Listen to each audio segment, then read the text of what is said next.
chers amis, en 2022, j'ai été, pendant un semestre, l'élève de Matthew McConaughey à l'université du Texas à Austin.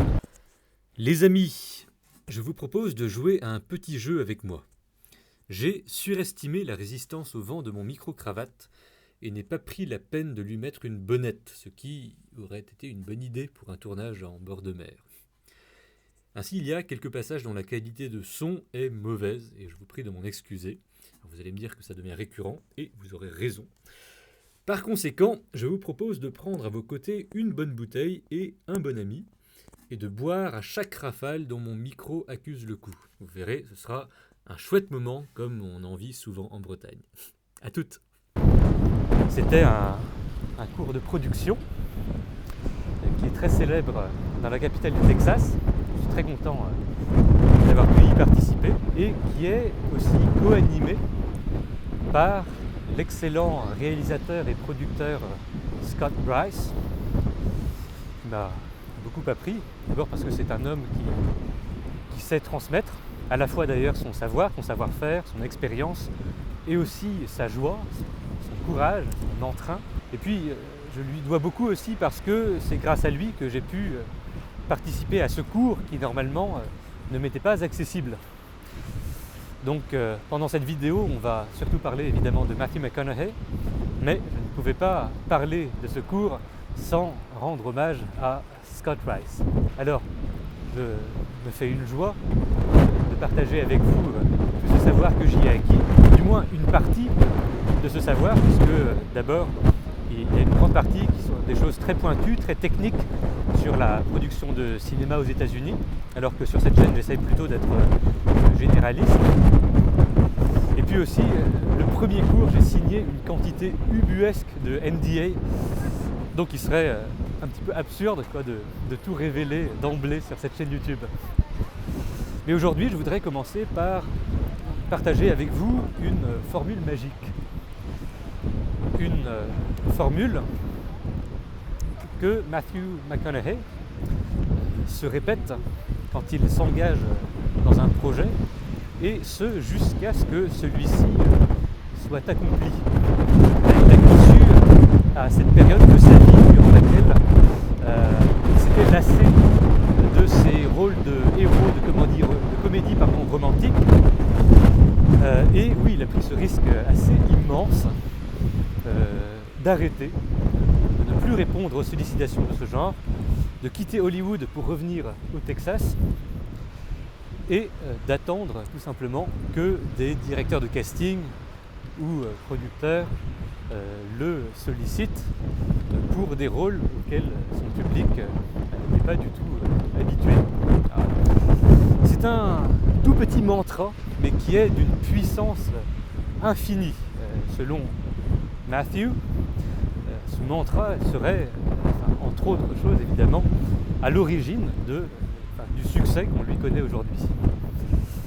En tout cas, je vous le révèle en exclusivité. À tout de suite. Mes amis, je vous adresse la même requête que d'habitude, mais en insistant encore un peu plus. Si mon travail vous plaît, je vous prie d'écrire un commentaire, ne serait-ce qu'un petit mot. Pour moi, ça changerait tout. Les commentaires sont un facteur très important de mise en avant par l'algorithme de YouTube. Actuellement, il n'y a à peu près aucun commentaire sur mes vidéos, à part naturellement quelques commentaires de qualité laissés par les amis, que je remercie et salue au passage. Mais voilà, c'est pour cette raison que ma chaîne stagne. Et elle stagnera tant qu'il n'y aura pas plus de commentaires. Ce qui est bien, c'est que toi qui me regardes, tu as la possibilité directe de m'aider dans l'immédiat. Regarde, tu cliques sur la ligne « Ajouter un commentaire », tu écris un petit mot, tu appuies maintenant sur « Ajouter un commentaire », et voilà, ça t'a pris moins de 10 secondes. Et tu m'as fourni une aide immense. Merci à toi. Et si vraiment la balade vous a plu, vous savez qu'une autre façon de me soutenir, de me faire un cadeau de Noël encore plus grand est de partager cette vidéo. Merci les amis pour votre fidélité. Bonne année 2024. Quel bonheur mes amis de me balader avec vous au bord de la mer, à Loctudie précisément, pour partager avec vous quelque chose de si enthousiasmant. Après ces 2 dernières vidéos, alors sur un sujet non moins passionnant, mais qui était quand même beaucoup moins rigolo. Aujourd'hui, nous allons nous faire du bien. Voici le fameux mantra de Matthew McConaughey. Prepare, be excited, focus. Prepare, be excited, focus. Prépare-toi, sois enthousiaste, concentre-toi. Alors, ce sont 3 notions extrêmement larges que je vais me contenter dans cette petite vidéo de brosser et de lier entre elles. Mais évidemment, je consacrerai au moins une plus grosse vidéo sur chacune de ces 3 notions. Commençons directement. Prepare. Alors, la grosse vidéo qui viendra sous peu sera effectivement consacrée à cette éternelle question de à quel point doit-on être prêt, à quel ton, à quel point, non, parce que j'étais déconcentré parce que quelqu'un avait fait une sculpture tout à fait admirable sur le sol. Attendez, voilà. Bref, oui, voilà, cette éternelle question, doit-on improviser ou doit-on se préparer avant de s'engager dans la production d'une œuvre? Et en réalité, ce que je vais pouvoir en dire, c'est ce que Matthew lui-même en dit. Il dit de cette première partie de son mantra, « Being prepared translates to being confident ». Être préparé revient à être confiant. En effet, on remarquera assez facilement que selon qu'on vienne sur un projet les mains dans les poches ou si on a beaucoup bûché, si on a travaillé autant que possible sur les différentes choses qui allaient pouvoir nous être demandées, par exemple, ce sont 2 expériences totalement différentes. Vous avez tous planché sur des projets qui ont nécessité que vous fassiez une présentation orale de ce projet, par exemple. Et on sait que même si les remarques des interlocuteurs, les différentes questions, par exemple, qu'on a pu vous poser, les différentes interactions dont vous ne connaissez pas encore la nature, indépendamment de tout cela, si vous avez travaillé préalablement vos éléments de langage, comme disent les politiciens, si vous connaissez suffisamment votre sujet pour savoir justement quelles sont vos limites, ce que vous savez et ce que vous ne savez pas, qu'est-ce qui est à l'intérieur et à l'extérieur de votre mandat, de quoi êtes-vous compétent. Si vous avez fait tout ça, vous allez pouvoir performer sur ce projet d'une façon absolument différente de la version de vous-même qui n'a pas travaillé préalablement. Pour pouvoir bien improviser, il faut être d'autant plus préparé. Et vous savez personnellement à quel point l'improvisation a joué une grande place dans ma vie, que ce soit d'ailleurs au niveau professionnel quand je n'étais pas encore artiste, ou même pendant mes études d'art, notamment au 3e tour du concours d'entrée du conservatoire, improviser autour de Molière parce que je ne peux pas, dans les circonstances présentes, faire ce que j'avais prévu de faire. En réalité, tout cela, je ne peux le faire que parce que j'ai d'autant plus travaillé d'arrache-pied avant justement de me lancer dans la performance. Et du côté de Matthew McConaughey, c'est la même chose. Il a la réputation d'être particulièrement laid back, d'être particulièrement relax, n'est-ce pas? Et pourtant, la raison pour laquelle il peut se permettre d'être si relax, c'est justement que c'est un travailleur acharné. Je lui avais posé la question, une question qui me taraudait, parce que je me la posais souvent, surtout quand je devais tourner et jouer devant des caméras. Souvent, quand on est acteur, on nous donne le scénario, le script, on regarde les dialogues, et là, on a plusieurs choix. Je vais changer de main parce que je commence à fatiguer. Ça vous donnera l'occasion de contempler la mer d'une différente façon. La question est donc, est-ce que je dois, en plus d'apprendre mon texte naturellement, travailler le rôle pour essayer d'en comprendre la substance et pouvoir directement, dès le premier jour de tournage, le jouer d'une façon spécifique, ou bien est-ce que, au contraire, je devrais m'abstenir de trop le travailler pour ensuite pouvoir être un petit peu plus libre sur le plateau. Et on comprend que cette deuxième solution ne marche, pour ainsi dire, jamais. Jamais. On ne peut pas s'empêcher de travailler. Les acteurs qui viennent sans avoir répété et qui tout de même font un truc flamboyant, c'est un mythe. C'est un mythe. Ça arrive. Mais généralement, c'est quand même beaucoup plus rare que ce qu'on veut bien croire. Même les acteurs qui prétendent ne pas beaucoup bosser leur rôle le font soit par coquetterie, j'ai envie de dire, soit par fausse modestie. Ils travaillent beaucoup aussi. Dans le cas de Matthew McConaughey, à cette question-là, il m'a répondu « You see, Richard, I always come with 4 versions of the truth for my guy. » Je viens toujours avec 4 versions de la vérité pour mon personnage. Autrement dit, à l'aune très précise du scénario, des dialogues, il essaie de concevoir 4 personnages, alors évidemment très proches, mais suffisamment différents pour que, quelle que soit l'attente du réalisateur, il y en ait au moins une qui soit suffisamment proche justement de ce que le réalisateur attend pour qu'il puisse se permettre d'être tout de suite efficace avec cette version-là. 4 versions, vous vous rendez compte, c'est immense, mais aussi c'est ça qui lui permet d'improviser. Quand par exemple il tourne The Gentleman avec Guy Ritchie. Alors Guy Ritchie, sa façon de travailler, c'est très particulier. Donc les acteurs évidemment apprennent le scénario à l'avance et tout, mais le matin même, chaque matin du tournage, les acteurs principaux et le réalisateur et aussi les scénaristes, toute l'équipe de scénaristes, se réunissent dans la caravane de Guy Ritchie et ils réécrivent toute la scène. Parce que Guy Ritchie est un éternel insatisfait et jusqu'au moment de tourner, il estime qu'on n'est pas encore dans le vrai. Vous vous rendez compte ? C'est-à-dire que pendant la pause déj, les acteurs doivent réapprendre toute la scène qu'ils ont pourtant bûché pendant des mois.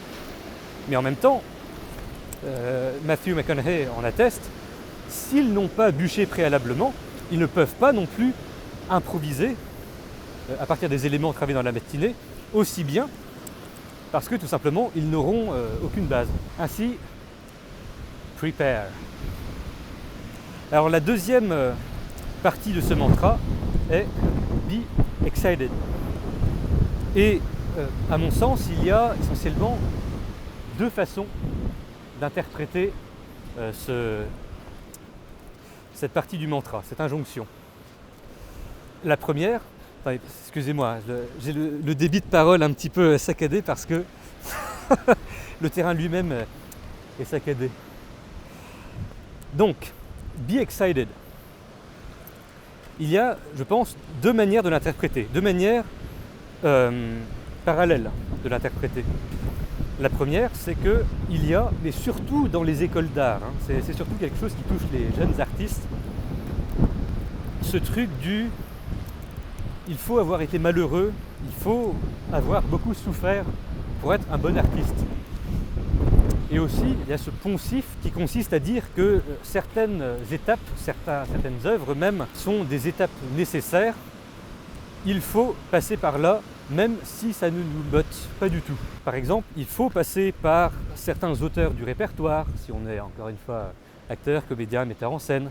Il faut avoir ce genre de revendications. Il faut passer par ces institutions, il faut faire ces concours, etc. Et en réalité, enfin, nous l'avons déjà vu au cours de nombreuses vidéos, c'est complètement faux. C'est absolument faux, dans la mesure où c'est essentiellement l'enthousiasme qui va rendre notre œuvre, vous savez, évidente pour nous, et donc originale, et donc intéressante. Si l'enthousiasme n'est pas là, la plupart du temps, l'œuvre sera tout simplement nulle. Alors évidemment, il y a des fois où on ne peut pas faire autrement. On doit faire des choses qui ne nous bottent pas parce qu'il faut bien vivre, ou bien parce qu'on nous a passé commande et qu'il y a dans cette commande une contrainte ou plusieurs qui ne nous conviennent pas. Parfois, il faut faire avec, mais la contrainte aussi peut être source d'enthousiasme.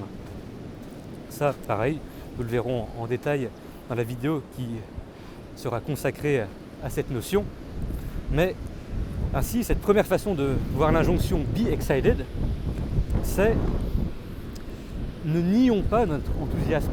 Ce qui mène directement à la deuxième façon de voir cette même injonction. La façon américaine, je dirais, qui consiste à dire que l'enthousiasme viendra si on se force à être enthousiaste. Vous comprenez ? Il y a quand même cette réalité que si on fait venir, si on se fait fort de faire venir à nous les émotions positives, il est probable qu'elles viennent, tandis que si on se laisse aller à des émotions négatives, il est probable aussi qu'on se laisse submerger par ces dernières. Si en se lançant dans un projet, on l'aborde essentiellement par la perspective des problèmes qu'on pourrait rencontrer, il est très probable que le projet n'aboutisse pas.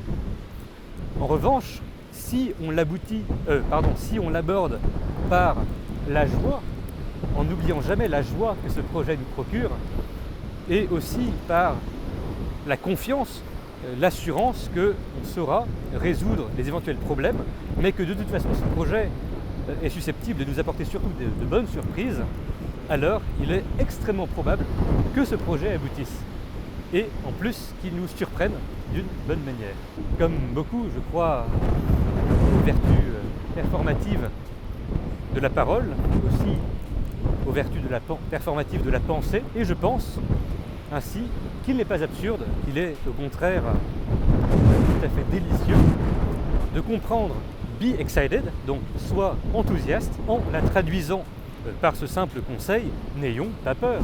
N'ayons pas peur, surtout d'apprécier la beauté, de reconnaître ce qui est beau, comme disait Saint Jean 23, et en n'ayant pas peur aussi d'accueillir la surprise. Voilà pour cette deuxième injonction. Et nous arrivons déjà à la troisième, focus. Alors là, quand je me suis dit il y a quelques semaines que j'allais faire cet épisode sur ce mantra de Matthew McConaughey, je me suis dit que ça c'était vraiment le conseil que je devrais un peu plus appliquer à moi-même. Parce que vous savez, j'ai toujours la tête qui fourmille d'idées. J'ai 1000 envies. Et ainsi, je me disperse beaucoup. D'abord, je crois qu'il ne faut pas avoir peur de se disperser. C'est normal que, surtout dans des périodes où on n'a pas de grosses échéances, on se disperse, c'est ainsi. Mais il faut aussi savoir quand est venu le temps de se concentrer sur un projet. Vous savez, c'est une métaphore qu'on utilise souvent au conservatoire, c'est la politique du fantassin contre la politique du sniper. Il y a des moments dans la vie où on doit être un fantassin et prendre un fusil d'assaut et tirer sur tout ce qui bouge.